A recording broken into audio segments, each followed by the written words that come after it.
ভাইয়া কি রে কি হয়েছে? ভাইয়া গরিব অসহায় মানুষ ভাইয়া, ঘাট দানের মতো কিচ্ছু নেই ভাইয়া। আপনাকে দোকানে যদি হুরেন গেঞ্জি টেঞ্জি থাই ভাই, এগিয়ে দিলে খুব উপকার হইতো। আল্লাহ রুজি কামাই বরকত দিব, ব্যবসা বাণিজ্য বাড়াই দিব, আমি মনে তো দোয়া করে দিই ভাইয়া। আচ্ছা বাবুরে বকিস না, কানা খাড়া দিতেছি। এই মানুন ওই আঙ্গ দোকানের আর্জেন্টিনার রিজেক্ট মাল যেটা আছে চলে না দেন, এটা একটু বার করে আন।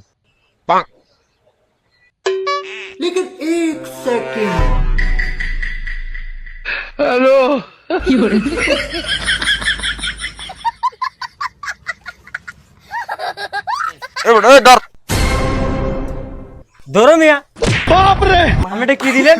হয়তো সারা জীবন ল্যাংটা থাকুম মেয়া, তাও তো এসব ফালতু জার্সি কাজ দিতেন না। গরিব হইতে পারি, আমরা ছোট লোক না। 1000 কোটি টাকা দিলেও তো এসব জার্সি আমরা কাজ দিন না মেয়া। ফাউল কোন টাউট এরকম চাইলে তো আমরা দোকান আশেপাশে হইতাম না মেয়া। ফাউল